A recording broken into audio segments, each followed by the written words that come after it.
remain standing just for a moment of silence, please. Thank you. You may be seated. Up our recognitions and resolutions. We have lots of recognitions tonight, and I'm actually going to migrate over to our certificate table, but I am excited about tonight's celebrations. We have so much going on at our school, and there's so many things I want to highlight that I couldn't even fit them all in. So I've tried to pick the highlights of what's happened recently. So the first group I want to have come up is I am going to go ahead and bring up Miss Candace Powers. Where's Miss Powers? Okay. I got to be a part of something really awesome at, let's see, what day was it? Friday. And it was the initiation of our 25-26 JAG officers. And let me kind of I'll let her tell more about that process, but JAG is something that I brought to the district a couple of years ago, and I just saw so much hope in it. It provides opportunities for students. It gives them employability skills off the cuff. When I went up and did an interview, actually Miss Carrie Ann went and did one, Kayla did one, Shauna did one, and when I did a JAG interview, it really was the best part of my entire week. It was wonderful because these students are prepared, they're confident, they were able to ask us questions, and it's already created some connections for ways that we can help them post-secondary. So first, Miss Candace, come up here and I'll give you an award, and then we'll give them to your students. But this could not be possible without the hard work, the dedication, and the heart that she has for her students. So, Miss Powers, you're awesome. I love you. Thank you for doing it for our kids. She actually did say, if you ever try to move me, I'm going to hold on kicking and screaming. I will not go to another position. Get a picture first. Okay. And then I have certificates for your kiddos if you want to call them up so you can talk about it. Well, I wasn't expecting an award myself, and I'm very thankful for that. But it's okay. I would like to take a moment for the students to introduce themselves and their role, and then maybe they can come up and get their award. That'd be great. Okay. We have a couple who are not able to be here tonight due to sickness. Our president, Abby Jackson, and our vice president of civic awareness, Ms. Smiley Dunlap. But both of these young ladies are working hard, and JAG is truly about encouraging students to just do well at the next level, and whatever that may mean for them, and that looks different for everybody. I just feel so honored and humbled to be able to serve in this position. So, kiddos, if you'll come up.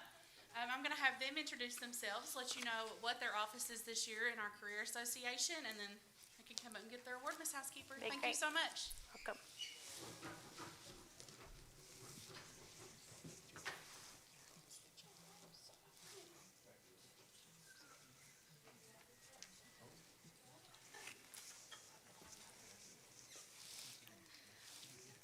Hi, my name is Riley Spray, and I'm the Vice President of Social Awareness.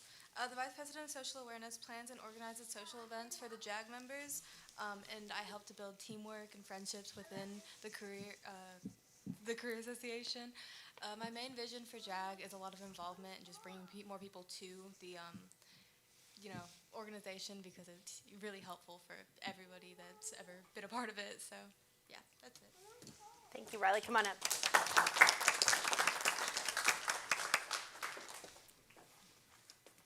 I think I would want the social awareness as president. Thank you so much. Thank you. Proud of you. Hi, my name is Candace Sutton. I am this year's JAG treasurer. Basically what I do is I keep up with all the finances, I help with the fundraising, and I just keep up with all our financial reports. So thank you. Might need to get you some time with Dalton if you're over finance. Proud of you. And this girl does a whole lot. You've probably seen her multiple times on this stage, I would say. Okay. Hey, my name is Leah Moses. I'm the secretary of JAG. I keep hold of pretty much the minutes and the meetings, and I keep hold of all of JAG records pretty much. Thank you.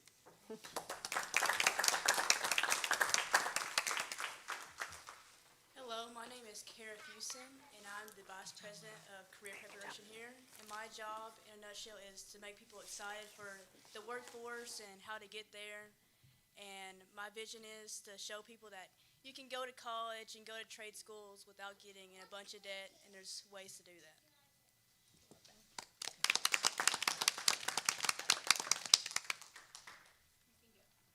Hello, I'm Blaise Burdett, and I'm Vice President of Community Service. My goal for being Vice President of Community Service is to bring faith projects, hopefully, into community service and expand the community service in general that we have at JAG. Thank you.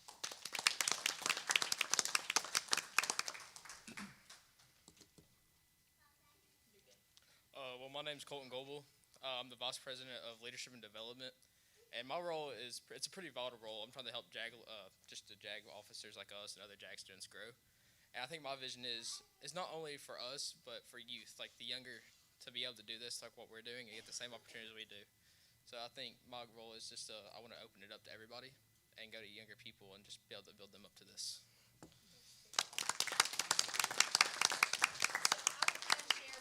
Vision for this program is to go ahead and get it built in our middle school next year. And so I just got an email today. Hold on. I just got an email today from Jason Miner that's over JAG, and he said, I hear that you're really passionate about getting it into middle school. I said, I think the earlier we can start, the better. And he said, okay, since you're so passionate, will you help me write this grant? And I said, absolutely, I'll be happy to do that. So I'm hoping to see JAG in our middle school next year. That's where we need to begin employability skills. Get these kiddos ready for leadership opportunities. Okay. Now we have a couple of staff. We've made it a little disorganized with our staff and students. We've got students coming again, but we always, every month, we give a Going the Extra Mile award. And this is one of my favorite things that we do because we allow staff to nominate other staff and then write the whole description of why they deserve this Going the Extra Mile award. And so tonight, our very first Going the Extra Mile award goes to Miss Tabitha Adam. So Miss Adam, come on up.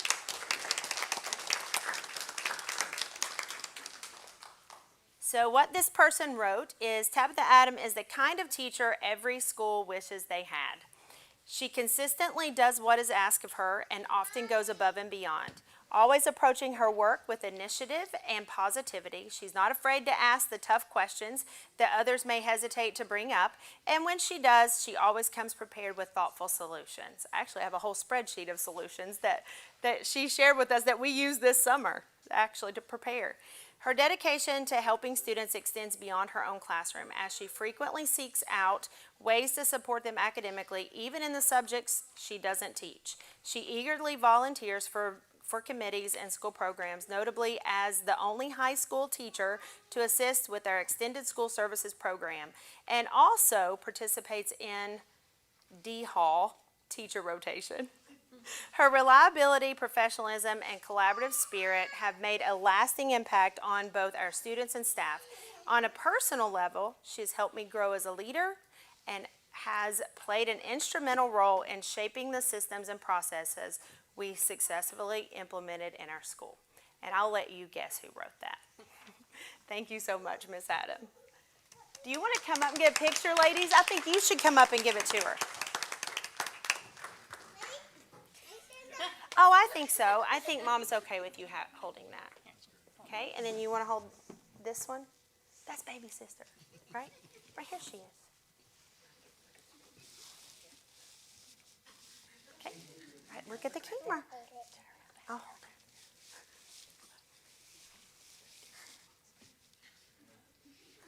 Thank you.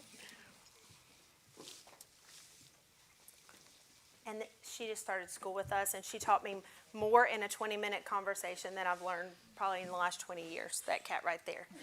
She'll be the next superintendent, guys. Okay, the next Going the Extra Mile award is for Mr. James Faulkner. Come on up, Mr. James Faulkner. Now, I'm going to let everybody know that this is not on the paper, but I don't know how we would function if we did not have Mr. Faulkner every day and your staff. You've got some awesome rock star aides in there this year, and it's been, I mean, they're wonderful, wonderful. So here's what someone wrote about you. I'd like to submit James Faulkner for going the extra mile. He is an expert, all caps, in behavior. He has ideas that help every student, which are research-based and individualized for each kid. He has excellent relationship skills with all of his students, and the teachers he works with love him. He comes as soon as we call for help, and I always feel safer knowing he is on my team and certain, in all caps, that my students are taken care of when they are with him. I could not agree more, so come on over. You're probably racking these up. We need to buy you a shelf next time. Thank you. There is. There is. Okay, the next one is Miss Megan Sizemore Collins.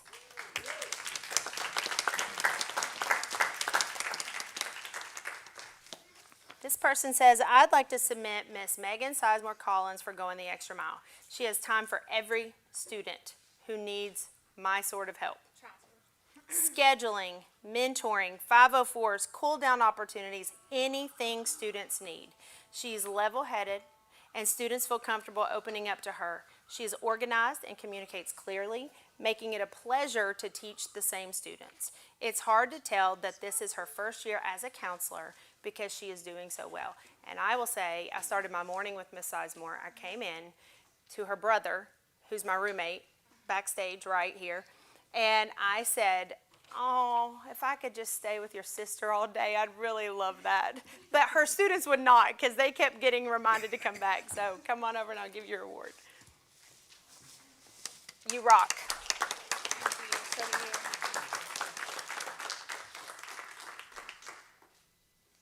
Thank you. And this will be 2 new grandbabies for the Sizemore family.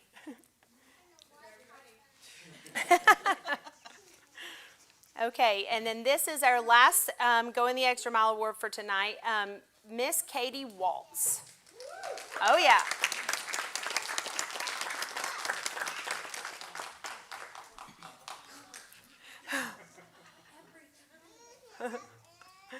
Okay, this person wrote, it's hard to put into words just how much Katie Waltz brings to our school community. She is the kind of person whose presence alone can brighten your day. Agreed. Always greeting others with a warm smile and a kind word, Katie goes above and beyond, not just in her work, but in the way she lifts up those around her. Whether it's offering encouragement to a colleague, lending a helping hand when no one asks, or being that steady, positive presence in the hallway, Katie's impact is felt by everyone who crosses her path, even in the hallway.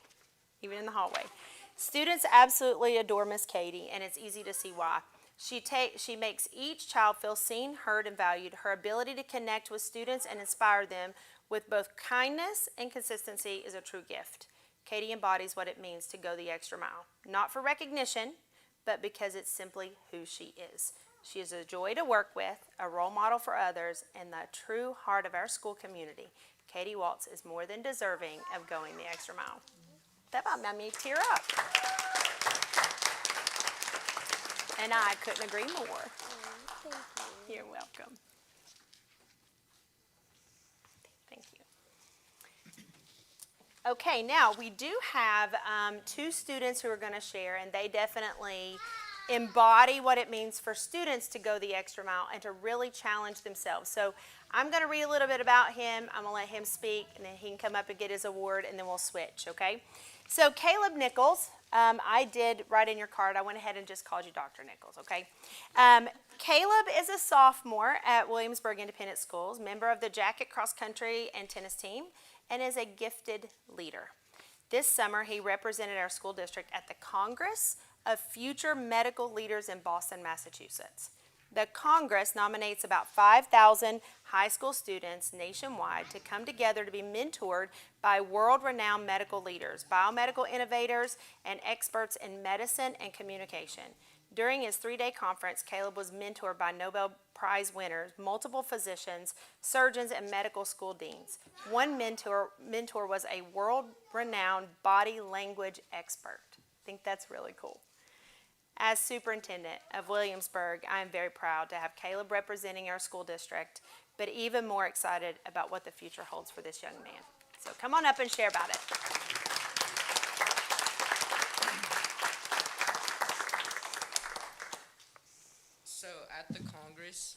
was 3 Nobel Prize winners, and one like actually brought the prize. Is really cool. Oh, cool. There was a Time Kid of the Year, and then there was a bunch of different medical pioneers and innovators working on new research and sciences and stuff. And it just shows how bright the future of medicine is and how we're a part of it. That's so cool, Caleb. So proud of you. I couldn't have picked anybody better than to pick you. Proud of you. Thank you. You're welcome. And I am not going to give this next award. I'm going to let Miss Williams do that. And Donnie Bruce do that.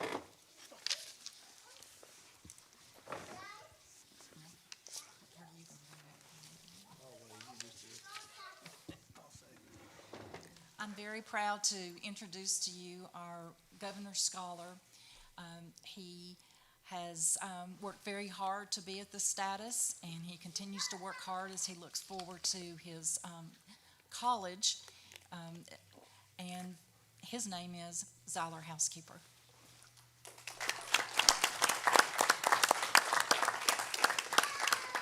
Zeiler Housekeeper is a senior in the class of 2026. Over the summer, he was the only junior to attend the prestigious Governor Scholars Program, where he spent 5 weeks at Murray State University studying philosophy and leadership. GSP identifies students who demonstrate not only strong intellectual ability, but also character, motivation, and commitment to service and leadership. Selection recognizes students who balance academic excellence with civic responsibility and personal growth, qualities that universities and employers value highly. Zeiler is here tonight to share about his experience at the 2025 Governor Scholars Program. And I'd like to add that Zeiler is also a state athlete that represents Williamsburg.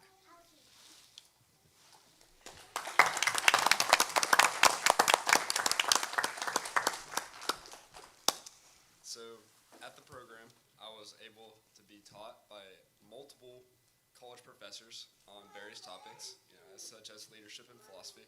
It also surrounded it with top students and student athletes in the state, which is pretty awesome. There's some high-level athletes there as well as very academic people. So it's a 5-week free program following your junior year of high school. You have to submit the application early, such like around December or so. It's a pretty extensive application. It's got extracurriculars, community service, essays, a lot of stuff, but I've been able to use it a lot for my college applications, so it was worth it. I had focus area philosophy, which was probably my favorite part of the whole thing. My professor was very knowledgeable. It was a very open discussion class. I was able to talk with a lot of very knowledgeable students, even though I wasn't super knowledgeable about philosophy. I learned a lot. We stayed at Murray State University. There's 3 campuses. There was Center, Murray, and Moorhead. So I got Murray State. And standard college campus, got CAF, Wellness Center, access to all the student amenities. It's a little bit of a preview into college life, and it gives you a really good network of academics throughout the state. It was established to retain top students within the state, so there's gonna be a lot of connections I'll have within the state of Kentucky. I already had a lot of help with college applications. My RA was at WKU, so I've been able to use him to help me with different application processes. Had a lot of cool speakers. There's the first female to row across the Atlantic Ocean came and spoke, and then the governor came and spoke. He answered a lot of questions. Most of them he didn't really answer, but it was still cool to hear him talk. Great. And then it also gives scholarships for every school in the state. So, like I said, it's very big on creating a, more connected Kentucky community. I do think we should do a little bit better of a job at promoting it to the junior class specifically. Turn and tell your friend Caleb. Start preparing now. Caleb definitely needs to do it. Definitely. But I was the only one to apply, Within our area, if you apply, you'll have a lot But higher that did not acceptance mean rate. you automatically got it. That is true. I That want is true. everybody to know that. You had to Right. work for it. But we need to have more younger students understand the importance of it, because it's helped me a lot. Because it's a good, even if I go out of state, it looks really good on applications, you know. But yeah. Very proud of you. I'll let you all give him his award. I think he'd be okay with it, but,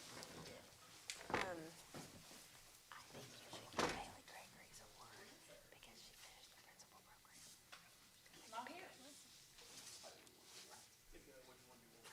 Oh, it is not there. Kayla. We'll hook him up. We'll hook you up. No, Zyler, I want your picture with Donna. Yes, I think you need that. So I was honored that he reached out to two of our board members, and they wrote recommendations for him. So as a mom, it was really important to me that he had that leadership with other leaders in the community. It was great. So Caleb, you'll be working on that next. Get with Miss Williams. She knows how to help you. Donnie Bruce writes a really good recommendation. I bet he's got a few words to say about you. Okay, so the next one I'm excited about, and I've asked Miss Kim White to hand out this award whenever she gives it, because this is kind of near and dear to her heart. I love to tap people on the shoulder and tell them that they can do something. That they, not just that they can, that they should do it. And so I was here not even a full year, and I saw leadership skills in Miss Bailey Gregory, and I said, Bailey, you need to be a principal. I'm not going to do that. And I said, well, you need to at least get your principalship. So I am honored that Miss Bailey Gregory is going to share with you part of her capstone, because she just finished her principal certification program.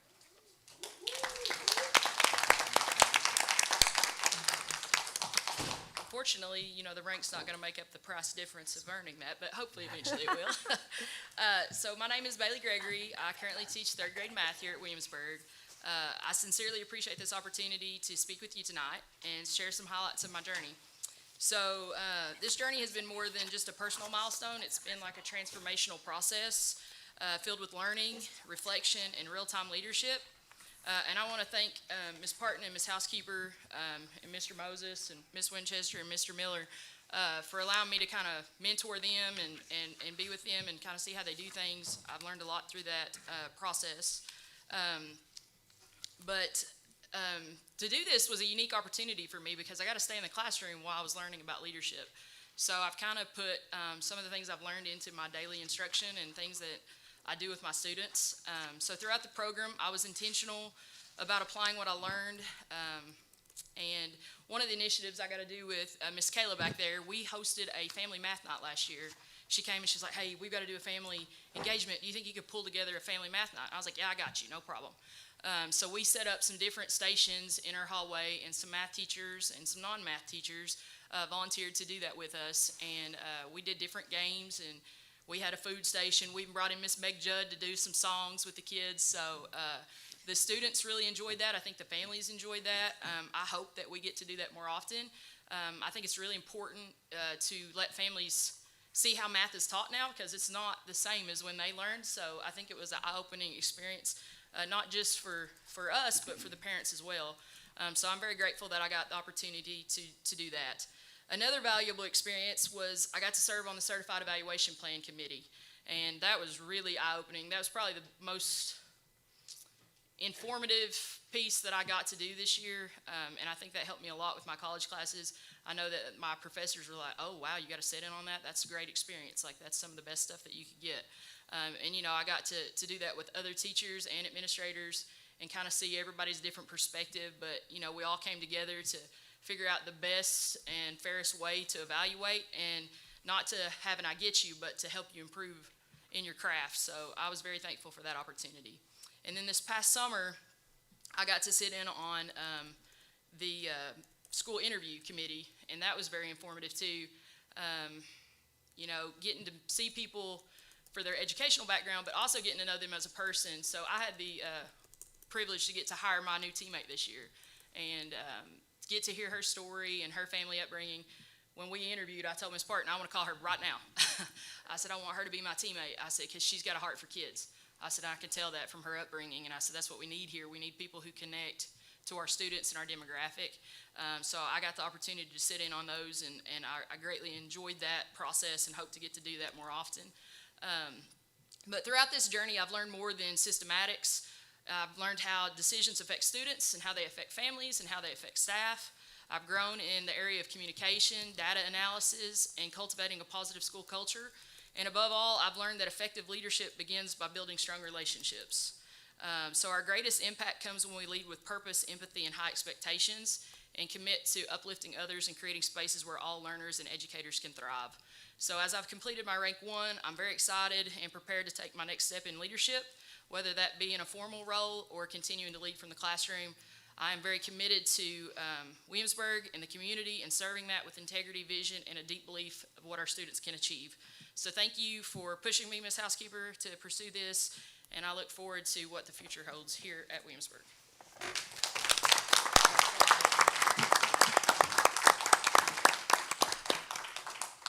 I'm gonna keep pushing. Keep pushing, right out of that 3rd grade room.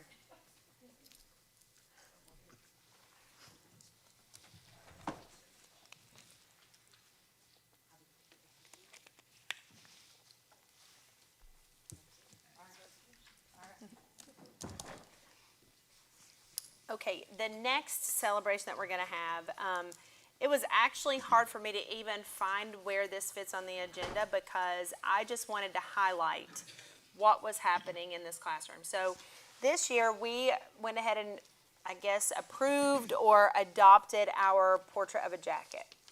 And in that, we focus heavily, Ms. Parton says it every morning on the morning announcements, we talk about building joyful thinkers, accountable teammates, Miss Amanda knows it by heart, confident communicators, kind citizens, engaged learners, and trustworthy leaders. And so we have students that are babies who can recite that to us. But I felt like the board, one of our goals for the board has come up with some goals for us, and one of our goals is to always show examples of vibrant learning or ways that we are working toward the new accountability system.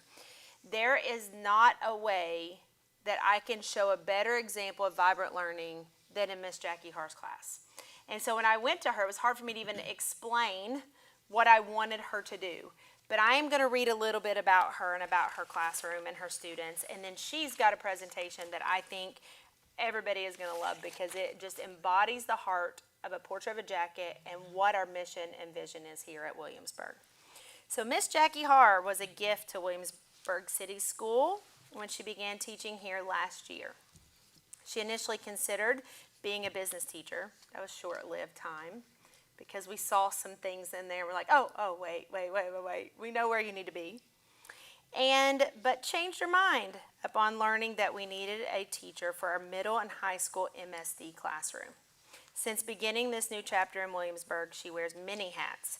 Although she has faced the challenge of moving her family from Florida, she is also taking college classes, coaching middle school girls basketball, and managing middle and high school softball. I'm sure I've left out a coaching spot that you do, but you can find Miss Jackie in the stands of any athletic event that we have, cheering on the Jackets. While there are many reasons to celebrate Miss Jackie, tonight we are proud to recognize her for her exceptional work as an MSD teacher. Her passion, creativity, and heart shine through everything she does for her students. Miss Jackie goes the extra mile each day to ensure her students not only learn essential academic and life skills, but also gain the confidence to thrive and adapt within our community. Miss Jackie is the definition of advocacy for her students. For the first time in the Williamsburg City Schools history, a homecoming. Now, I say that, but I've learned not to say in the history because many of you all have been here way longer than me, but I think it is. We have a homecoming prince and princess were crowned during the homecoming football game, both of whom were students in Miss Jackie's classroom. From glow dances to classroom pranks, all the time. Simply put, Miss Jackie's room is the sunshine of our school. And we are deeply grateful for the light she brings to our students, staff, and families every day. So I want you to come up, let me love on you, and I want you to show your presentation.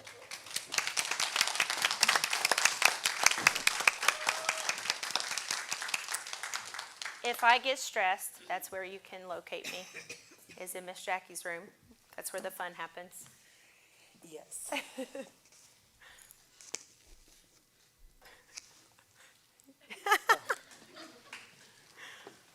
So I've asked her to just kind of put together something that she could share with you. What is it like in the day-to-day life of Miss Jackie's classroom? And I hope that you're as impressed as I was.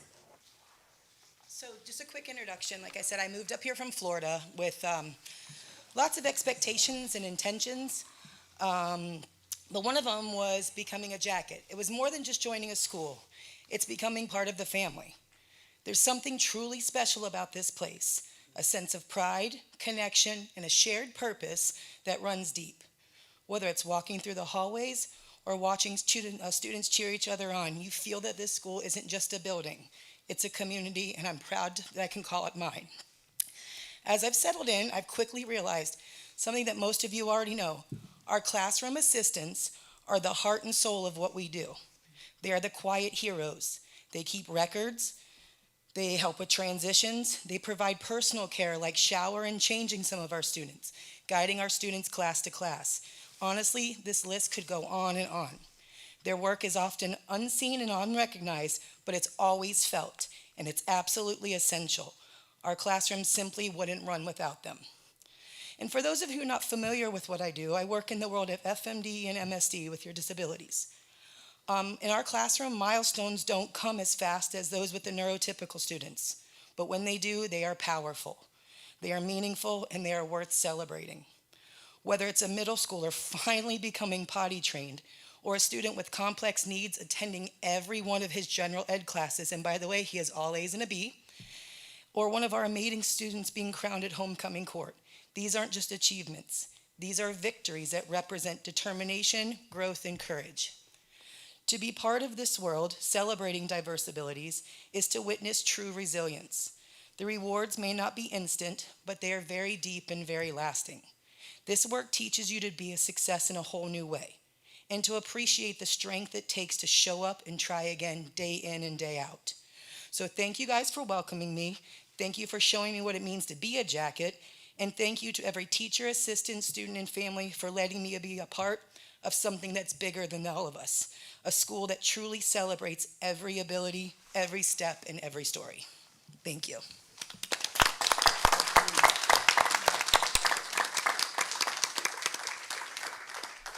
Do you want to talk through what these are? Like this is like our daily schedule. Now, mind you, it has to stay fluid. This is ideally what we do from start to finish, but sometimes we have meltdowns. We have and that's where James Faulkner, who is our go-to guy, and Dana Hale, we have a 911 text message. As soon as it goes out with our name on it, everybody's on guard. But typically, we like to stick to a structure because structure is very, very important, and routine is extremely important in our classroom. Next up, we do different things. Like, yes, we follow different academic expectations, but we thrive in independent living skills, from showering, learning how to cross the street correctly, safety skills, managing time, things that we often go without noticing that we do. Money math, we teach that. Social skills, like it's often hard to have a conversation with somebody with neurodiversity because they don't have the social cues. So we teach a lot of those things. A big one in our room is friendship building and working with your different people in our room. Next. And these are activities we've been involved in. We've done field trips all over the place, and I'm learning more and more about the area every time I talk to somebody. We have students that are in the choir, agricultural classes. Someone played baseball last year. We've gone on field trips. We had a student go on the senior trip last year.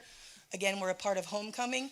And then Night to Shine is one of my favorite things. Tim Tebow sponsors it.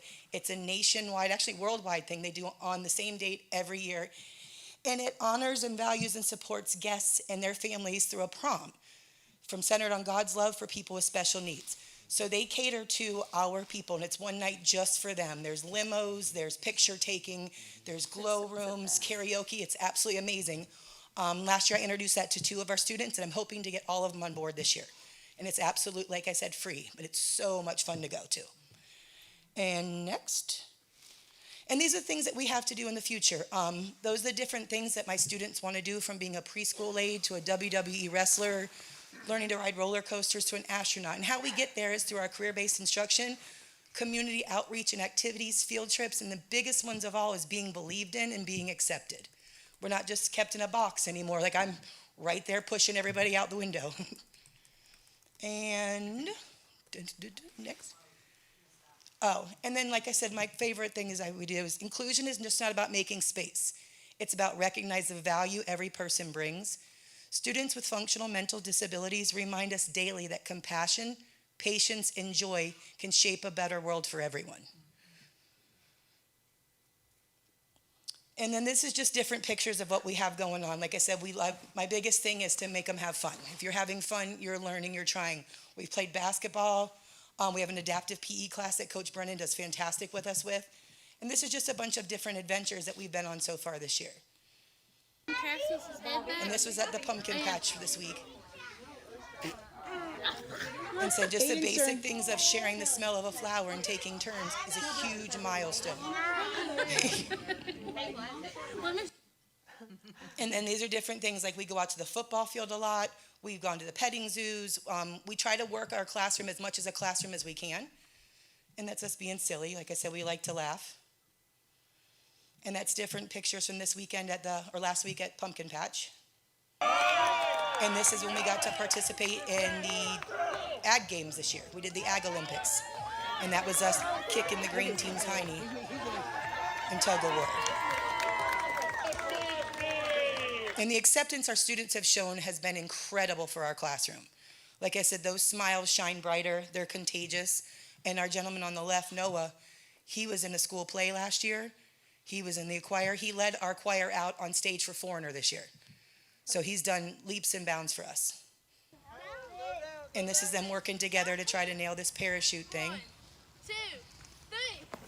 Yeah. All right, hi, lost. Yeah.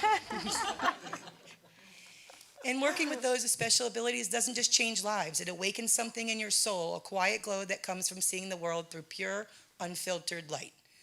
And like I said, I can tell you, I probably have the most incredible job in this building. Every day is different, whether it's a challenge, whether it's rewarding, but every day is a different day, and it gives me a reason to show up. And like I said, you could see their work hanging in the hallway. Every day they're putting some other type of work out there, and she's like, it's a new world every day. You never know. But their work is rigorous. I mean, they really are doing the job. And like I said, they're building friendships. They're doing things outside of school. I mean, just the small little things that we take for granted are huge milestones for our students, and they should be celebrated every day. Got it, Melissa. And this is our zip lining adventures. And this is Mr. Foley. Everybody knows Peyton. Big and tall. There you go. Okay, we're gonna let go. Here we go.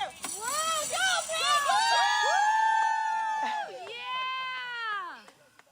Yeah! And Kerplunk.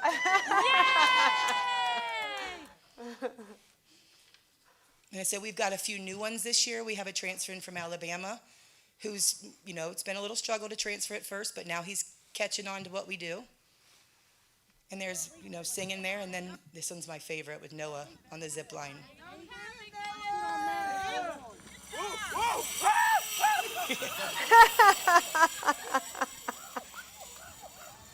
And he must have done it 3 or 4 times after that. But see, something that basic and simple was a huge challenge for him, but he did it, loved it, and he's doing it again. And the friendship bond they've created is unmeasurable now. And that's some of the work we did. That was called Our Future's So Bright, We Have to Wear Shades. And we worked with each one of them to draw their self-portrait, and most of them were done on their own. And then we used writing prompts and built on the sentence structure and did it from there. And that's our homecoming court. That was our old-fashioned days, and then going to Foreigner. And that's a sample of what we do. That's how the room looks when you come in. I put Today You Will Complete, and we put a list up there so they know what to expect, know what we're working with, and they get to work on their own time. Some finish it quickly, some take all day. So it gives them their time, their speed, so there's no set. This is what you have to finish, and when you do, we get to figure out what's next. And then disabilities don't dim your light, they shape it, focus it, and let your true abilities shine with even greater brilliance. And one of our students did that in class, in between his classes the other day. But thank you guys very much. I hope you pop in sometime and see our kids. I promise you it's worth it and it'll be contagious. It is. Thank you.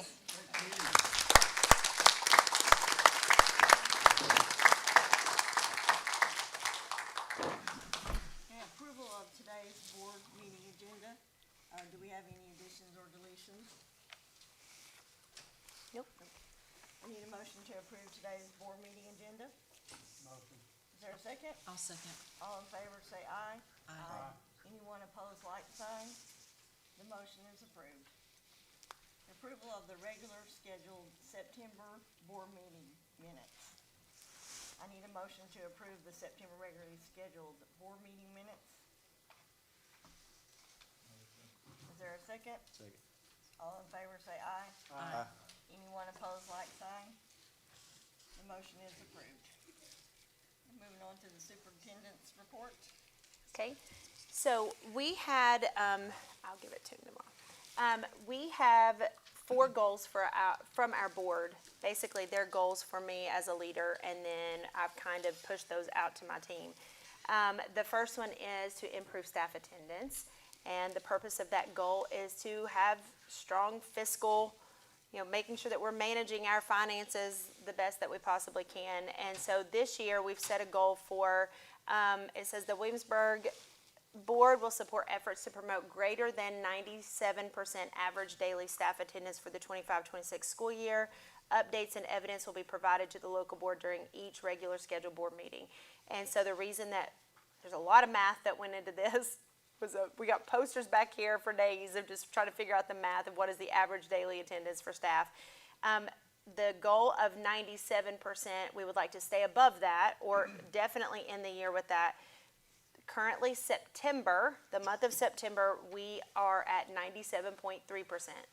So over last year, our total was 92.1%, but that 92.1% average daily attendance last year cost the district almost $300,000.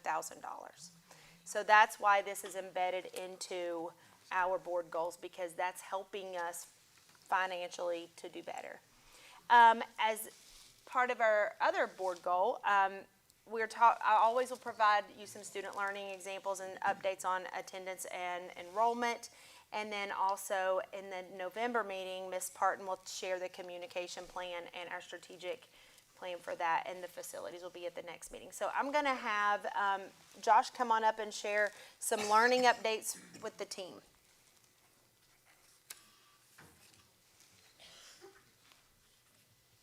This is students, and I'll talk to you about that in a minute. This is the student enrollment and staff.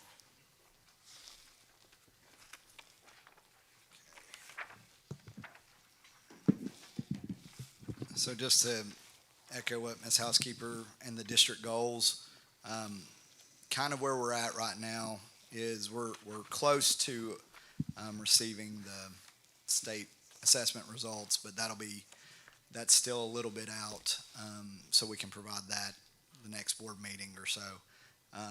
What we have is data from our fall benchmark. So we give, of course, a map. It's our universal screener, and we give that 3 times a year, fall, winter, and spring. And these are kind of benchmarks that students in grades K to 11 this year take, kind of giving us some student learning data. And I've provided with you guys a kind of a document, and just to explain that document, gave you some comparative data to look at. So basically what you're looking at is at the fall test last year compared to the fall test this year, if that makes sense. And so you'll see that we are in the data, you'll see the number of students tested, the number of students at or above the benchmark for the MAP test, MAP growth test, the percentage that met benchmark, and then the average percentile of those grade levels in the content areas of reading and math. The kind of that far column that's the average percentile. You know, that can give you I color coded those green or red because the other data points, you know, that changes with the number of students or different each, you know, in those grade levels. And so focusing on that category, you'll see some big gains that we made, specifically focusing your attention on grade 3 in reading. That was a large jump for us being 31. And I've got some graphics up here, but Kayla, could you go to the grade 3 one? It's the next slide. Okay. Well, there you'll see that we increased the number of students meeting the benchmark by quite a large percentage, 31.31%. And so I'm excited about that growth. And then if you look at grade 10, I believe, and the formatting got off because it was a different thing. If you guys will go to grade 10, also on the back of your document, you'll see that there wasn't comparative data there. One of the things Ms. Parton wanted to do and Ms. House to be really intentional to look at all of our students. A lot of schools will only give MAP through grades K to 8. We've elected to buy the license for high school students as well because our teachers want those data points to make instructional decisions. And so I'll let you look through the data, but in response to the data, I did want to touch on that. So Kayla, if you go to the last, keep going and I'll tell you where to, right here, sorry, go back. One of the ways that we respond to our data, benchmark data or otherwise, we leverage professional learning communities here. We call them PLCs if you ever hear that terminology. And one of the main things when Ms. House got in place was she wanted professional learning communities active all the way up K to 12. She wanted those in all content areas, even CTE, our career technical pathways. And that's really unique. A lot of districts are trying to get in that position, and so we've jumped headfirst in there. Having PLC structures, and what that means is that teachers will meet each week or bi-weekly to discuss basically student learning data. And so in those professional learning communities, they'll look at successes, they'll look at common assessments so they can see, you know, what are some great things happening, you know, how did this data inform my teaching practice? And so that common assessment data, we give those at a classroom level. We're going to begin giving those even from a district level each grading term so that we can get as much data points in between a benchmark assessment like MAP to just know how to support student learning. Within the PLCs, they'll look at, not only will they look at student data and they'll talk about best practices that they can implement and have that collaboration with their colleagues, and monitor progress. But also in those PLCs, it informs peer observation opportunities. We have teaching and learning coaches, which is a blessing to have. I came from a district meeting today, and a lot of districts don't have that, and they're trying to figure out how to find those people or find those resources that you guys have helped provide, and those teaching and learning coaches are able to look at that data and then go out and support teachers one-on-one coaching, or even providing opportunities for them to go watch other teachers teach through peer observation. And so we've really leveraged not only the PLCs, but the structure that's been provided for to support teachers. If you go to the next slide, Kayla, and that'll kind of wrap up this. Some other priorities that were new this year that I just wanted to highlight just in response to looking at student data. Student learning team meetings happen, they're standing meetings. This happens every Monday. This is with school and district leaders. And we meet to analyze some of that common assessment data, learning walk data. Learning walks are huge in our district. It's a big highlight. And what that is basically where our instructional leaders go into rooms and provide feedback to teachers. And this has been a hallmark for us for several years now. We absolutely, our principals, our assistant principals, our teaching and learning coaches do this very well. They go into rooms constantly. Last year it was a highlight, tons of walkthroughs. And so it's in those opportunities that they can also provide actionable feedback to teachers. But it's also in those opportunities we can, as a student learning team, find trends and find ways that we can push out our teaching and learning coaches to be intentional about supporting specific things we're seeing, maybe instructional needs that teachers have. Addition to that, this year, this was fun. A part of that feedback that we give to teachers, we were using all sorts of Google Forms and fancy formulas that were very difficult for me and Dr. Moses to create, and they were great fun to learn and figure out. But this year, Ms. House was like, let's look at a resource that will kind of pull all that together, kind of a third-party resource to help kind of alleviate some stress on a lot of us that were kind of designing all of that. And so we came to a platform, Bullseye Education, which we purchased, and it's been a great tool to allow our school and district leaders to go into rooms, give this feedback very easily. It also is the same tool we use for the evaluation system. Again, at my district meeting today, that was the talk. That was the thing. We have several districts reaching out wanting to look at what we're doing with our learning tool or our learning walk tool. And so that was kind of fun to highlight. As we learn it, it gives us the ability, our principals have already been utilizing this to send videos or to capture, upload media. They can assign next steps to teachers. And so it's a powerful tool for targeted feedback for the purpose of instructional, to improve instruction. And then this year also, Jacket Equip Academy, I just wanted to highlight that. So if you hear that, that is our new teacher and mentoring and induction program.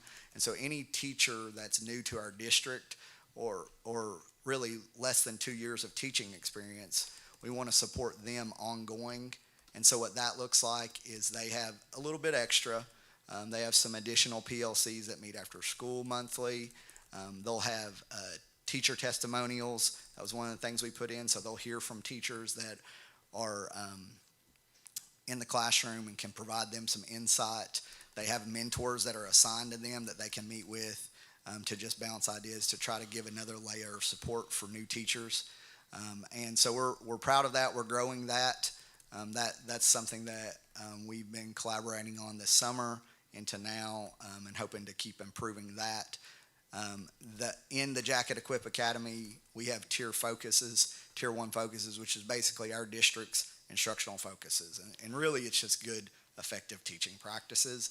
And in that academy, they're going to get that information provided to them by even Ms. Housekeeper led one of those. I'll lead one, and our district and our school leaders will lead sessions on that, so that we can support our new teachers to the district, or just to the profession in general. And so when you think about how we're gonna respond to any data, student learning data, those are some of the ways that we're strategically positioning ourselves this year to do just that.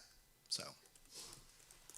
I will say, one of the things I think that you all need to hear is the standing meeting that's happening every Monday, there's a lot of learning that happens there. Last week, another really great thing that I did, and it was not only fun, but it was, I believe that iron sharpens iron, and we paired up.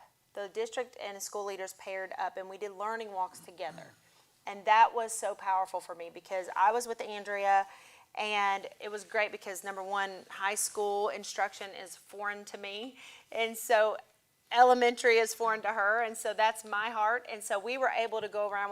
We went to 2 elementary classrooms, a middle and a high school classroom. We used the feedback tool, and then afterwards we calibrated and looked at to see, okay, what did you score that? How would you give that person feedback? And I just felt like it was invaluable. And so I'm hoping that next week we can choose a different partner and go around. And so then we reviewed all of those walkthrough tools and all of our data last night till really late. It was dark when we left. And then next week we'll do it again. And I think that it's critical for just the learning component and to just make sure we're aligned with everything. My goal as the instructional leader of the district is to make sure we are never working in isolation on anything, that it is always aligned vertically, horizontally, and everybody knows the why behind everything we're doing. Don't ever want it to be a secret. And one of the things that, again, we have done this for a few years now that we are really proud of is that our assistant principals, our teaching and learning coaches, our district leaders get into classrooms. And that's not always the case in districts. We've made tools that make us accountable for doing that. You can expect, our teachers will tell you that our assistant principals and principals are in classrooms weekly.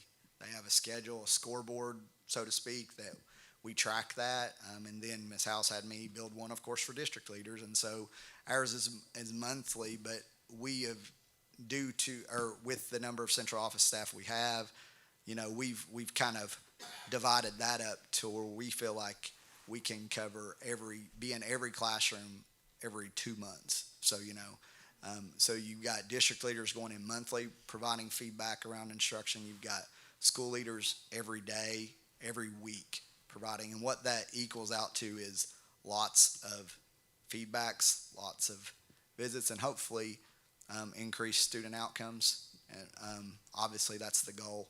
And so we're proud of that, but we want to make sure we make that a staple. She's made sure that has been a staple for us, that we give, that we are present so that we know the learning piece in the school. Well, and I'm very proud of this work.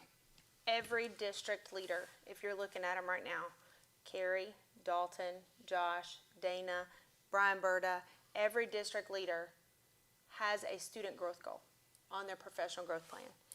And that excites me because we went to a CASBO last year and I said, the thing that makes me the most excited about being here is as a finance officer, you know, most people in most districts, they sit in their office and they don't interact with students and they don't understand why they matter to kids. Not here. Carrie Ann's professional growth plan is to meet with every senior and get them ready for financial support, for any kind of help post-secondary. She's meeting with every senior. She's already got a schedule for them. Josh is working with Timothy and Miss Lowry on our STLP and being innovative in those processes. So I want you to know you don't have a single district leader or a single district position that is not fully immersed with students. And that's been my goal this year, is that we all have interactions daily with kids and interactions daily with teachers. And that's been, I feel like we've already done that successfully. So I'm very proud of the work of my student learning team. Very, very proud. Any other questions?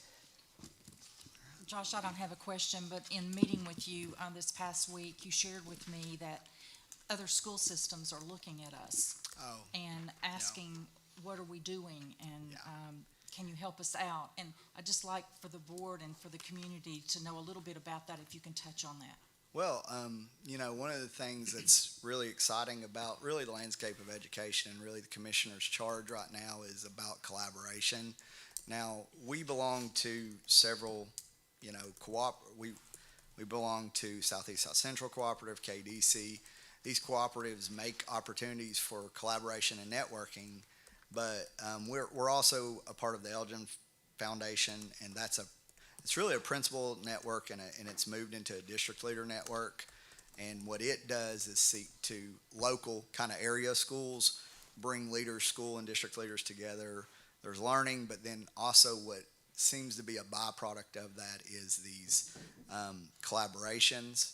We've had, over the past 3 years, we've had district leaders from Corbin, school leaders from Corbin come down, watch PLCs, come collaborate on resources. We've presented each year at different, at the retreat on just some of the stuff that's happening here. And from there, we've had lots of collaborations, Knox County, McCreary,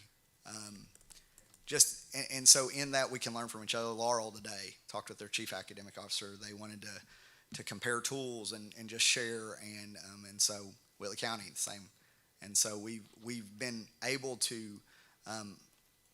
build those collaborations, but also they've through getting to share, you know, it brings curiosity, and we all want to, like Ms. Housekeeper said, iron sharpens iron, and so we're all trying to get better, hopefully, you know, for to increase student outcomes, and that's the whole goal in general. And so we invite that. She invites that She sends me out, Dr. Moses, when we go out. If somebody asks us to help, we do it. She 100% prioritizes that for even me, just so that we can. But we keep our house in order. We had this But me and him, we really banter back and forth, but I'm like, okay, people are asking us to come and talk, but I want to take care of us first. Yeah, Before and so we go that's take been care of anybody and else. honestly, that's been a neat shift. We have several still people wanting collaborations, but we've had to kind of halt that Nope, let's because take care of us. Our students are our priority, obviously, and so when there's time to do that, we invite them in and we invite those collaborations and we learn from each other. But obviously, our students are priority number one. But through pockets of time, we have absolutely got to do that. We've got to showcase lots of things from the feedback system to. Me and Dr. Moses spoke at Corbin's Impact Conference this summer. They invited us to kind of share our learning up there. And so, that's the kind of professional learning environment you want, because hopefully that pushes student learning forward. And so we're proud to get to do that. And so, yeah. Thank you very much. Thank you. Next up, we'll hear from our WEA representative, Aaron Brock. Can I interrupt you real quick because I didn't put it on the agenda? I do have a big public celebration, and I waited till tonight to be able to announce this. So, Miss Kayla, will you switch back? We have, drum roll please, we have hired a new child care director for the Mighty Oak Daycare that will be at Main Street Baptist Church, and her name is Miss Kayla Henderson. So, Kayla was a godsend for us. Actually, she's been with us through this entire process. She was with us when it was a vision. She was with us when it was just an idea. And she embodies the heart and soul of what our vision for this is. And I am still sad I didn't come up with it, actually. Someone else on our team said, hey, Kayla, would you want to apply? When it opens up, would you want to apply? And I was like, why haven't I thought of this? She's been with us from the beginning, helping us build the vision, create the vision, but never dreamed that she would be interested in this. And so I am so thankful for the opportunities that just keep happening. And we are still hopeful that we can have a child care opening at the beginning of the new year, so early January. So welcome, Miss Kayla Henderson. We're so proud to have you here.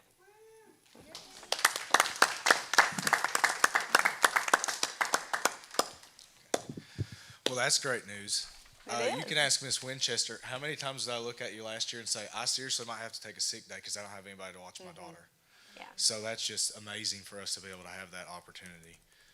In the new year, you said is when that Yeah, should like open? January. We're hopeful. Gosh. Sign them up. Yes, be ready. That's fantastic news. So thank you for allowing me to speak. I just really have two things I want to say. First, I know this year has definitely been more consistent in terms of we're actually in school, which is great.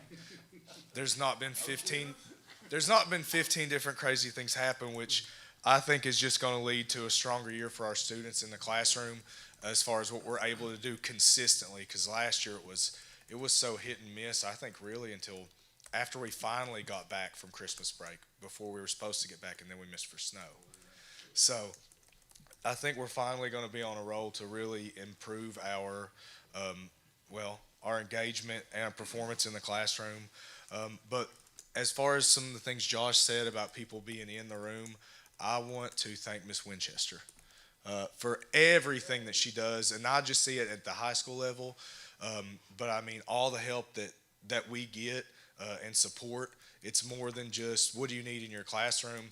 I had to line some boys out today, and I said, hey, I need you to take these kids out and watch them in the hallway so I can line these boys out in my room. And I put it on my schedule, and she was there. But even if it's just checking on people in the morning, just making sure they're having a good day, seeing if they're mentally prepared, just different times of year when people coach multiple sports and got a bunch of kids, it can take a toll on you. And she's done a fantastic job of supporting us and making us feel like we are truly prepared to handle an everyday situation. And that's something that I want to make sure that she knows and everyone knows that she's been able to do that for us. And the next thing I want to talk about is something that we were kind of worried about this year, and that was how the phone policy situation was going to go. They threw that law out at us and said, okay, we did it. You guys figure it out. I actually kind of want to brag on the students for the most part. I think they've done a fantastic job following it. We've done a real good job implementing it. Miss Parton and Miss Winchester made sure that we had support. Hey, if they say, no, this won't happen, you contact us immediately and we'll make sure it happen. It was communicated the first day they were in here. That they had a meeting, told all the students how it was going to go. And, I mean, I've barely seen one this school year, which says something. It's worked fantastic, and I do think it's led to, I think a lot of times the classes fly by now. Because everybody's just engaged or in there or having a good time, and then the next thing I know, it's over and the next class is rolling through. So thank you for that policy and how we've been handling it, because I think it's worked really great. And hopefully if other districts are looking at how people are using that and the behavior behind it, we can be a role model for that in the future. Thank you. Thank you. Thank you, Aaron.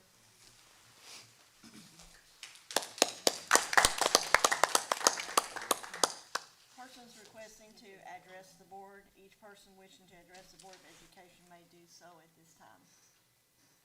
Okay. We're going to move on to the consent and action items of the agenda. Approval of the monthly financial report, treasurer's report, monthly balance sheet, fundraiser request, and the KETS fiscal year 24-25 technology activity report. Are there any questions?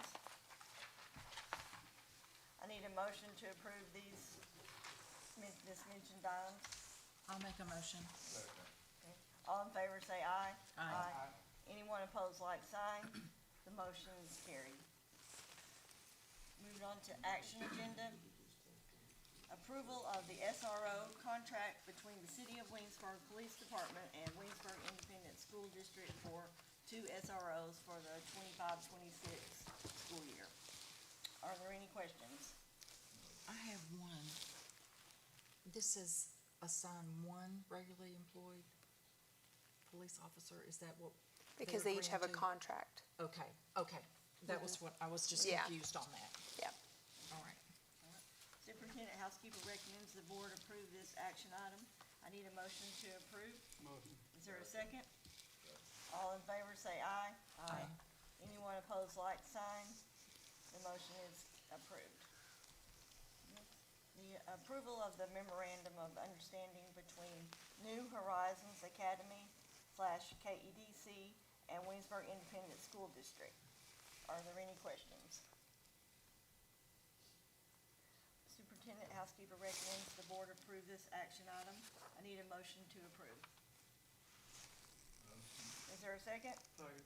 All in favor say aye. Aye. Anyone opposed, like sign. The motion is carried. Approval to enter into an executive closed session per KRS 61-8101F. The closed session is for discussion which might lead to the appointment, discipline, or dismissal of an individual employee, member, or student without restricting that employee's, members, or student's right to the public hearing if requested. I'll make the motion that we go into executive session. Okay, is there a second? Second. All in favor say aye. Aye. Anyone opposed, like sign. The motion is approved. We ask everyone to please exit the auditorium for this executive closed session. Thank you.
Don't send them in so far. Your ice cream's my number one dessert. Yeah. That's my favorite. What's your favorite?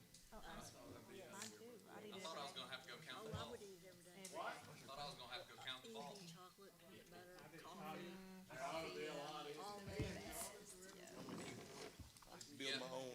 They came Have a good blizzard. Oh, yeah. the week of the 6th, so. We need a motion to go back. Kim, I'll make a motion that we go back into regular session. Do I have a second? Second. All in favor, say aye. Aye. Anyone opposed, like sign. Motion carried. Okay, now we'll have district updates. We will hear from our finance officer, Dalton Sizemore.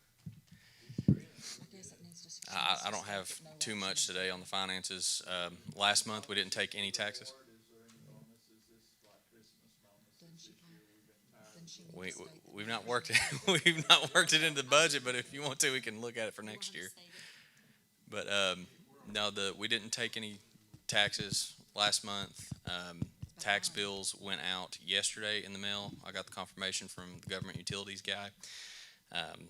And we've set our tax rate after the 45-day period, after the hearing, and the advertisement on 9/3. So I've been in contact with Sheila Miller at KDE, to get that SEEK form submitted to the state. The auditors came in, they spent 2 days, pulling all the documents that they've requested.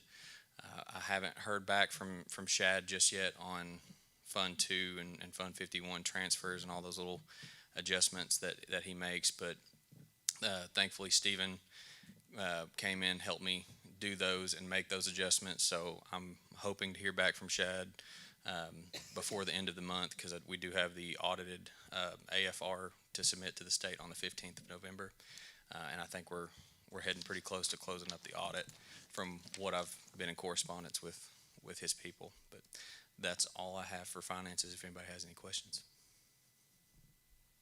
Thank you. No problem.